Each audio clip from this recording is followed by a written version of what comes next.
하나님, 말씀을 사모합니다. 오늘 또 저희들에게 우리의 생명을 살리고 영적인 건강을 이루며 믿음으로 장성한 분량에 자라날 수 있는 귀한 양식, 복음의 진리, 말씀 허락해 주시옵소서. 말씀하실 분은 아버지 하나님이심을 인정하오며 우리 주 예수 그리스도의 이름으로 기도합니다. 아멘.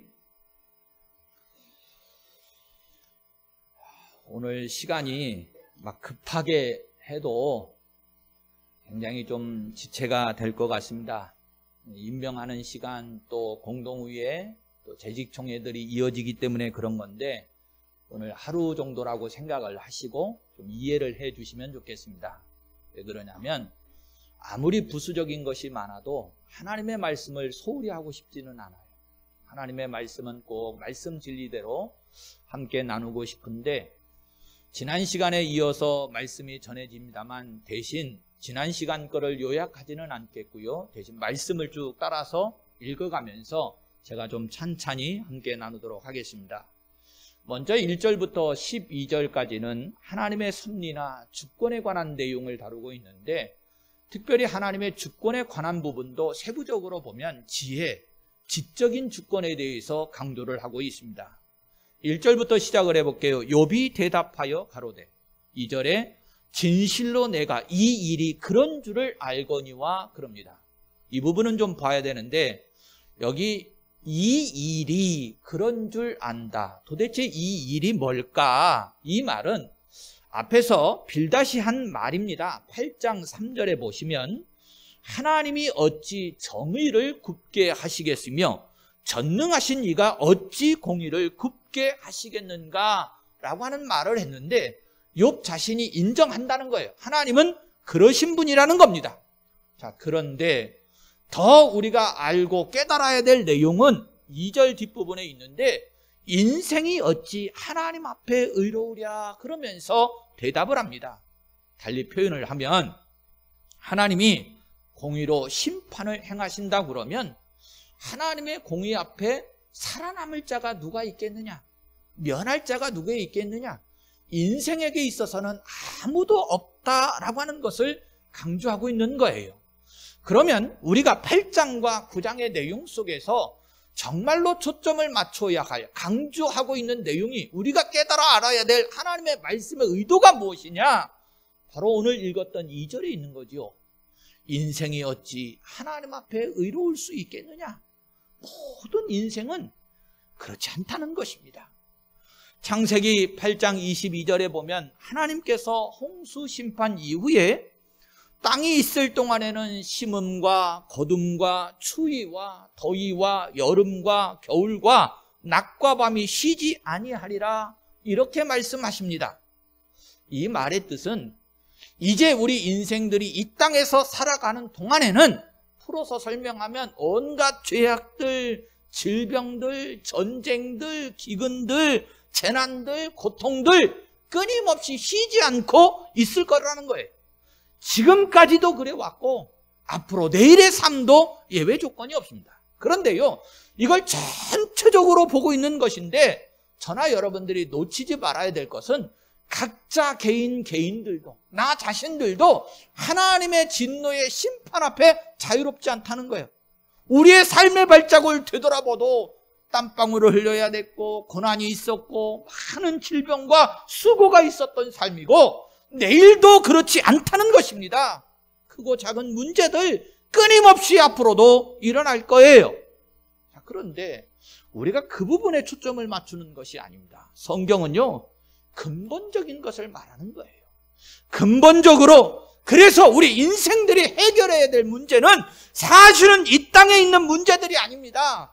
누가 되었든지 하나님 부르시는 그 순간까지는 말세가 와서 이 땅의 모든 것들이 하나님께서 정리하시는 그 순간까지는 다 있어질 질병과 고난과 아픔의 문제들인데 그 문제의 해결을 위해서가 아니고 근본적인 문제는 오늘 성경이 말씀하신 대로 사람이 어떻게 하나님 앞에 의로울 수 있겠는가? 나 자신이 어떻게 하면 하나님 앞에 의로울 수 있는 존재가 될 수 있는가? 이것이 정말로 참 문제이고요. 이 문제를 해결해야 된다는 거예요. 사실 모든 사람들이 안고 있는 숙제라고 하지요. 문제라고 하는 것. 그거 뭐겠어요? 결국은요, 하나님과의 관계거든요. 어떻게 하면 죄로 어그러지고 죄로 다 미쳐버려진 이 하나님과의 관계를 올바로 회복할 수 있겠는가?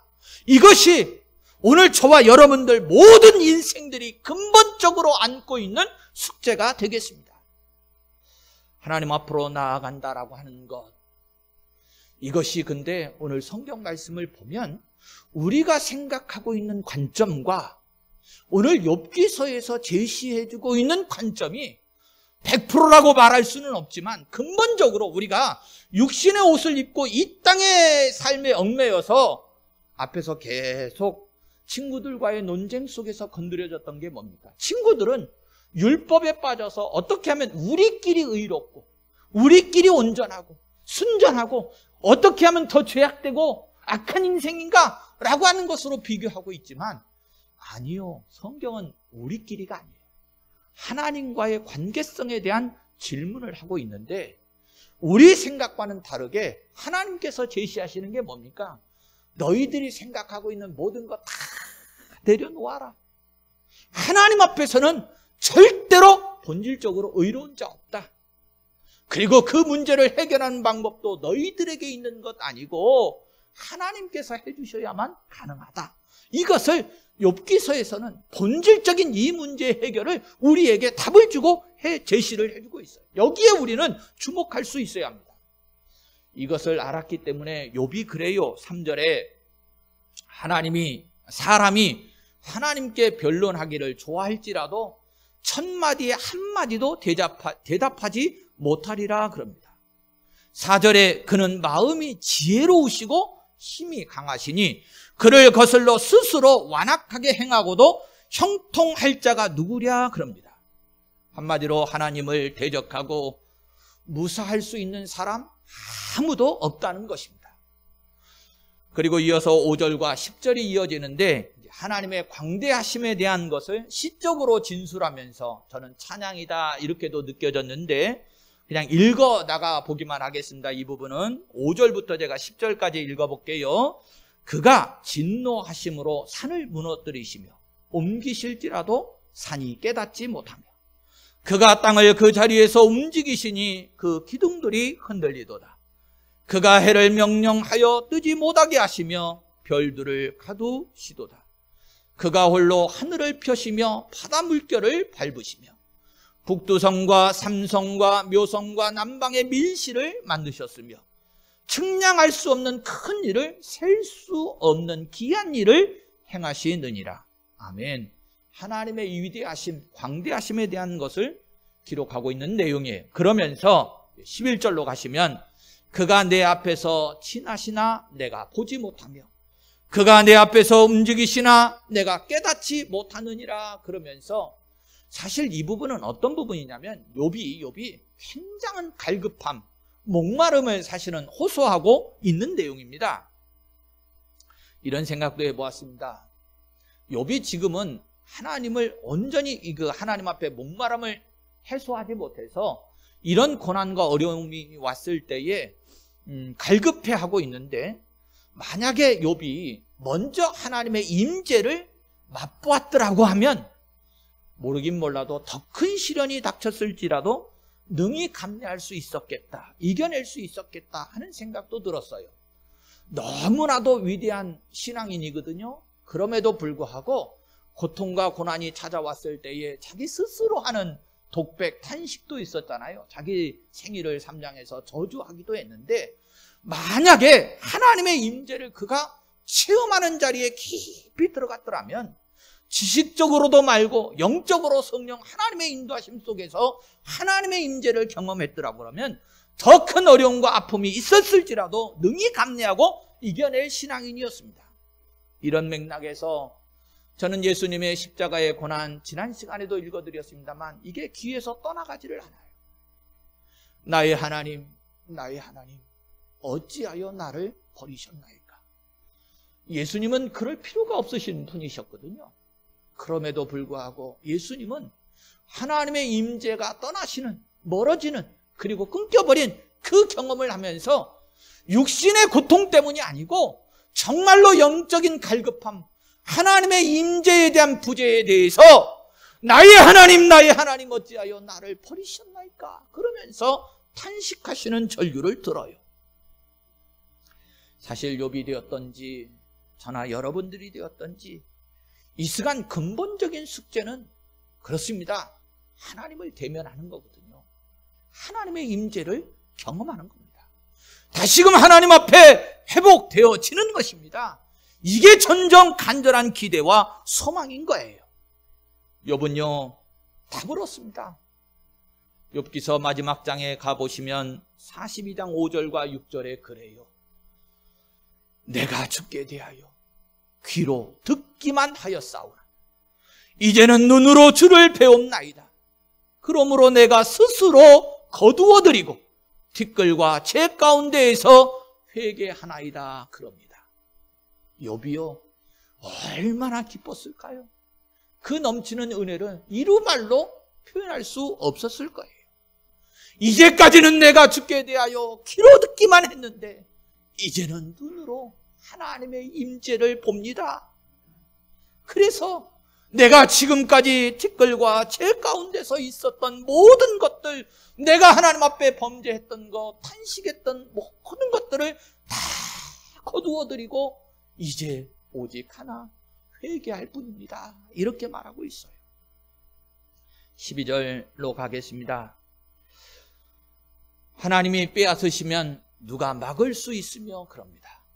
이것도 굉장히 중요한데요. 우리가 앞에서 이미 보았던 내용들하고 같은 의미를 담고 있어서 확인시켜 드릴게요. 1장 21절에 주신 이도 여호와시고 거두신 이도 여호와시다 그랬지요.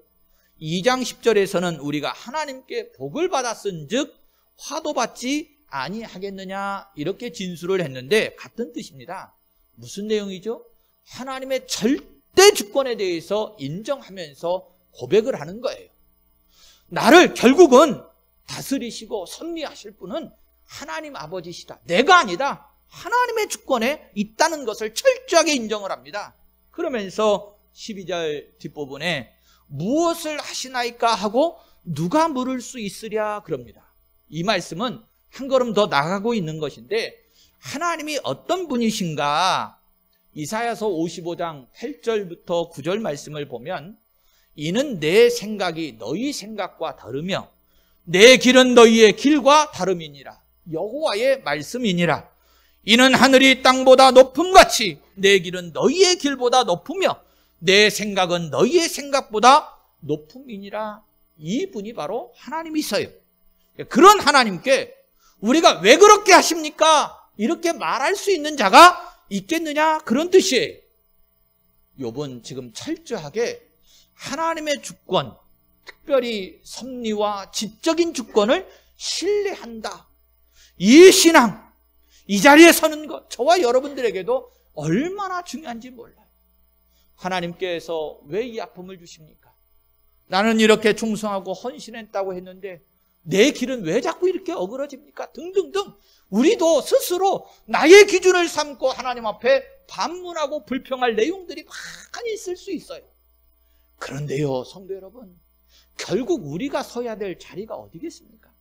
하나님의 주권을 인정하는 거거든요. 우리가 뭐라고요? 하나님 앞에 왜 그렇게 하십니까? 그리고 이렇게 물을 수 있는 인생이 누가 있겠느냐는 거예요. 아무도 없다는 거예요. 이것을 깨닫는 순간 우리는 하나님 앞에 바로 설 수 있고요. 하나님의 긍휼을 우리가 구할 수 있고 하나님의 임재를 체험하는 길까지 나아갈 수 있어요.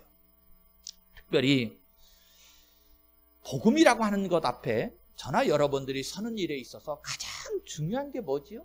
구원입니다. 그렇죠?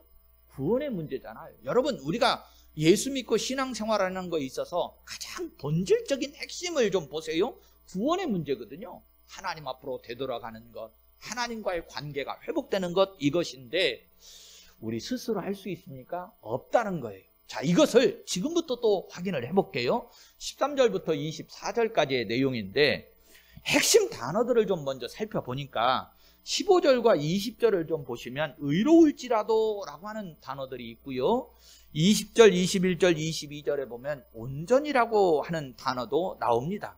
이런 건데 가령 내가 온전할지라도, 가령 내가 정직하여 의로울지라도 하나님 앞에는 정죄받을 수밖에 없다는 것, 이것이 이제 욥이 회개하면서 한 고백이거든요. 정말로 욥은요 이 신앙 앞에 확고했어요. 일단 욥에게 대해서 기록한 내용 가운데 욥기서에서 제가 계속 강조했던 게 뭐냐면 번제라고 하는 거였습니다. 그렇죠? 번제로 시작해서 번제로 끝난다. 그런데 이 번제를 드렸다고 하는 것, 욥이 왜 번제를 드리고 있느냐라고 하는 것을 좀 쉽게 설명을 해보면 그렇습니다.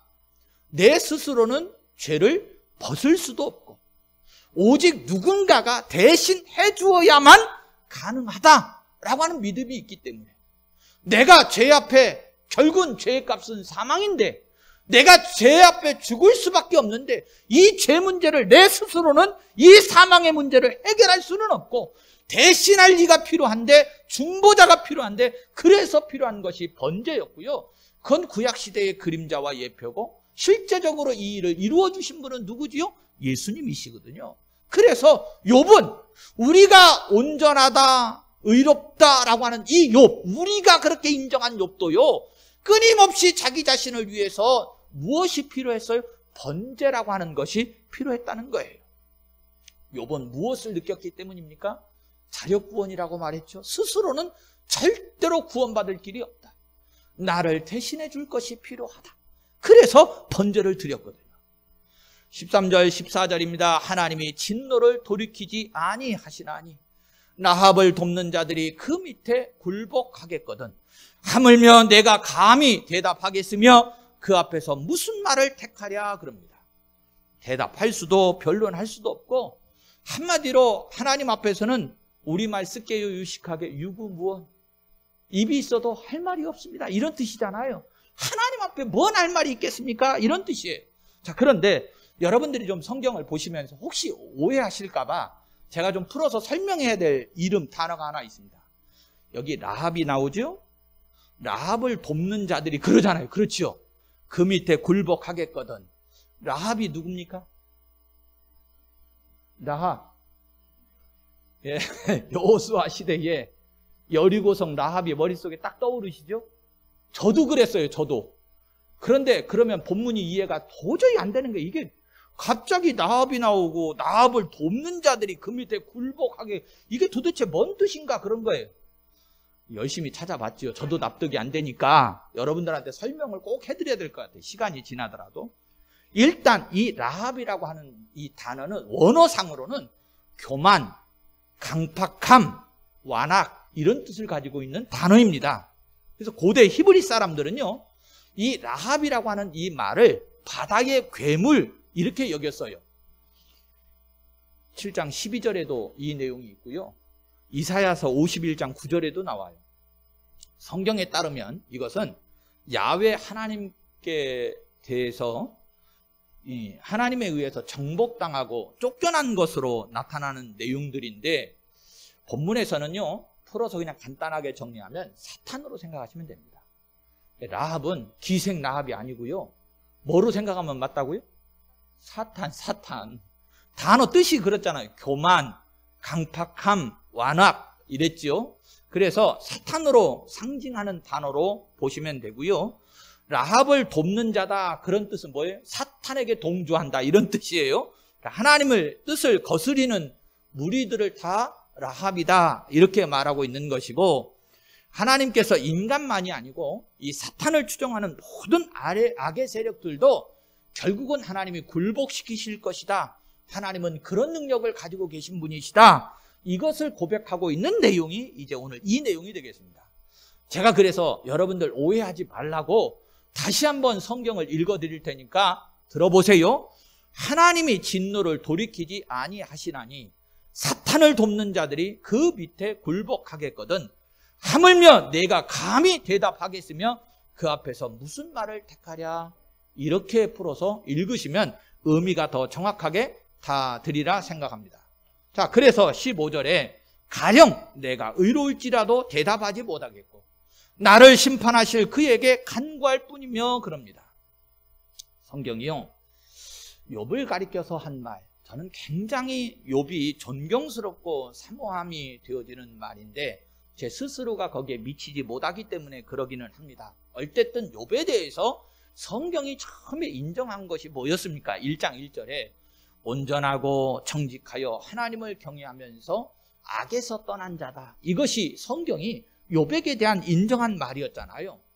자, 그럼에도 불구하고 욥은요, 여전히 어떤 마음을 하나님 앞에 갖고 있느냐면 긍휼히 여겨주십시오, 이런 마음을 갖고 있어요.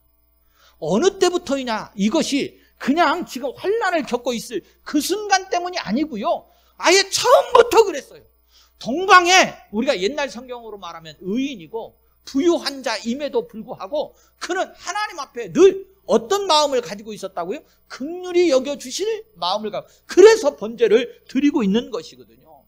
이 순간도 그가 형통하고 세상적으로 잘되고 잘 나갈 때뿐만 아니라 이렇게 어렵고 힘든 과정 속에서도 오직 한 가지 그의 마음속에는 하나님을 향해서 긍휼이었습니다. 긍휼이.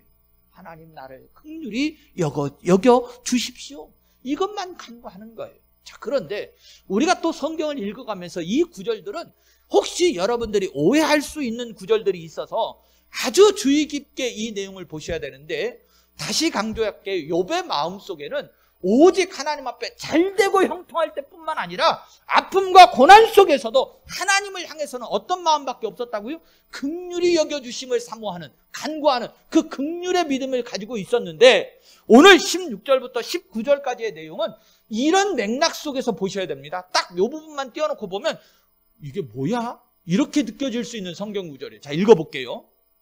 16절에 가령 내가 그를 부름으로 그가 내게 대답하였을지라도 내 음성을 들으셨다고는 내가 믿지 아니하리라. 여러분들 이 구절부터 벌써 꼬이기 시작하죠? 자, 17절에 그가 폭풍으로 나를 치시고 까닭없이 내 상처를 깊게 하시며, 아니 이유도 없이 나를 때리고 내 상처를 깊게 만든대요.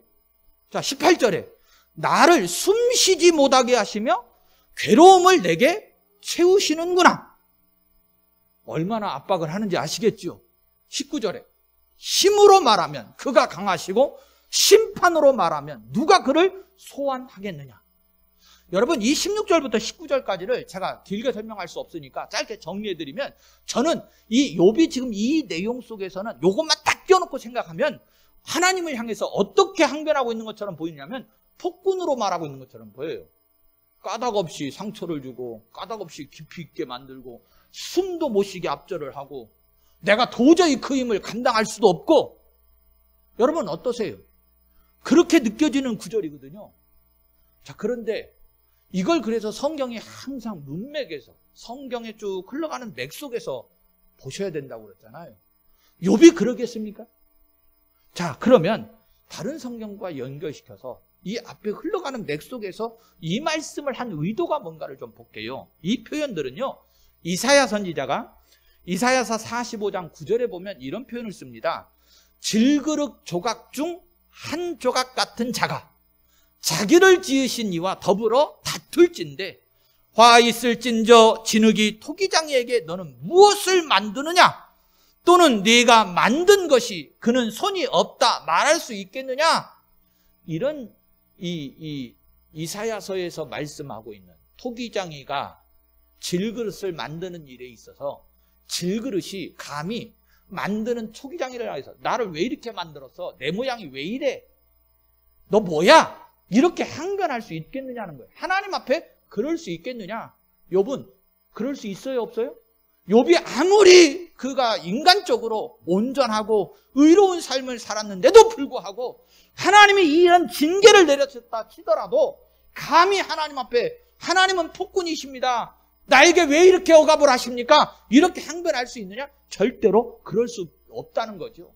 그래서요, 바로 이어서 받아지는 말씀을 보세요. 20절에 가령 내가 의로울지라도 내 입이 나를 정죄하리니 가령 내가 온전할지라도 나를 정죄하시리라. 그러면서 거듭거듭해서 말을 합니다. 여기 가령이라는 말이 참 많이 나오죠. 가정법이라고 하는 건데 한 5번 정도 15절부터 27절까지 계속 나와요. 내가 가령 내가 뭐뭐 할지라도. 근데 결국은 하나님 앞에서는 아니라는 거거든요. 혹여 내가 그렇게 의롭다 할지라도, 내가 혹여 온전한 존재였을지라도 하나님 앞에서는 아니다, 이제 이런 뜻을 담고 있고요. 바울 사도가 로마서 4장 2절에 만일 아브라함이 행위로서 의롭다 하심을 받았으면, 만일이란 말이 있죠. 가령입니다. 가령 아브라함이 행위로서 의롭다 하심을 받았으면 자랑할 것이 있으려니와 하나님 앞에서는 없느니라 그래요. 우리가 아브라함을 믿음의 선진이라고 말하는데요, 이 아브라함이 구원받은 것도요, 행적을 보면 우리가 놀랄 만한 행위를 한 것도 있어요. 구체적인 걸 보면, 여러분, 내가 갈 바를 알지 못함에도 불구하고 고향 친척 아비집을 하나님이 지시하신다고 해서 그것을 떠난다는 게 쉽습니까? 이게 행위로서 보면 대단한 일이잖아요. 그렇죠? 더 볼까요? 우리 독생자 이삭을, 자기의 그 독자 이삭을 제물로서 하나님이 말씀하셨다고 해서 드리는 행위가 여러분 쉬운 행위입니까? 절대로 그렇지 않거든요. 그런데 하나님은 그 행위를 보고 아브라함의 믿음을 인정하시고 의롭다고 인정하지 아니라는 거예요. 그런 행위 때문이 아니고 아브라함이 믿음으로 말미암아 하나님이 언약해 주신 것들을 믿었기 때문에 그 믿음을 보시고 아브라함을 의롭다고 인정해 주셨고, 그리고 믿음의 조상이라고 우리가 말하고 있는 겁니다. 그런 같은 의미를 가지고 있어요. 그러므로 21절에 나는 온전하다마는 내가 나를 돌아보지 아니하고 내 생명을 천히 여기는구나 그럽니다. 내가 세상적으로는 최대한 온전하게 살려고 노력은 했지만 내가 하나님 앞에서만큼은 아니다. 오히려 하나님 앞에서는 내가 천한 존재다, 이러는 겁니다. 이 구절도요, 조금 더 깊이 있게 이해하시라고 현대인의 성경에서 번역해 놓은 걸 읽어드리면, 사실 나에게 아무 죄도 없지만, 죄가 없지만 뭐 때문에 인간적으로는 그렇다는 거예요. 나 의롭게 깨끗하고 온전하게 살려고 노력했다는 거예요. 그러나 나는 그런 것에 관심 없다. 내가 세상적으로 어떻게 살았다고 나 그런 거에 관심 없다. 다만 내 생명을 하나님 앞에서는 천하게 여길 뿐이다. 왜요? 그래야 긍휼히 여기심을 받잖아요. 자, 여러분들 앞에 한번 여쭤볼게요. 예수님께서 부자가 천국에 들어가는 것이 무엇보다 어렵다고 그랬죠?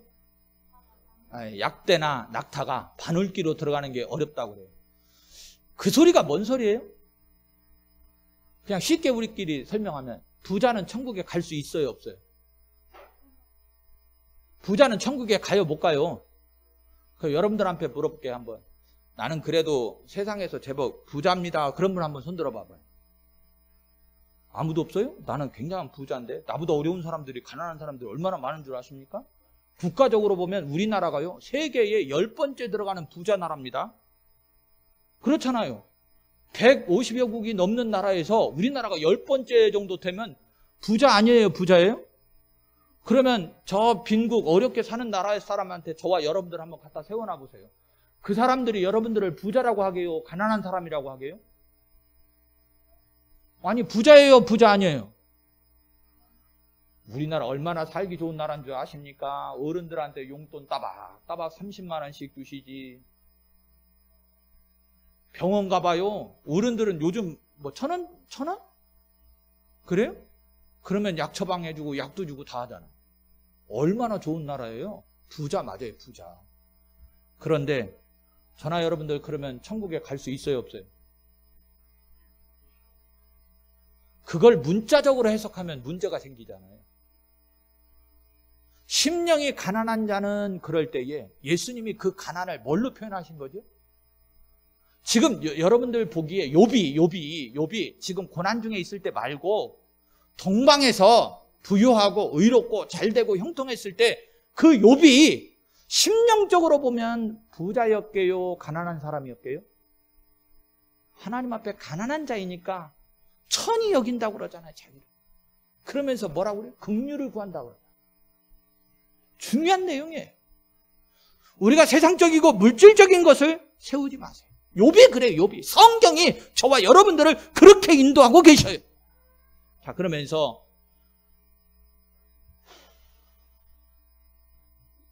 여기까지 하겠습니다. 도저히 저희 마무리를 못 지을 것 같아요. 벌써 7분이 됐는데 다음 시간에 제가 좀 더 그냥 이렇게 흘러가는 듯이 하지 않냐고 말씀을 좀 깊이 있게 보도록 하겠습니다.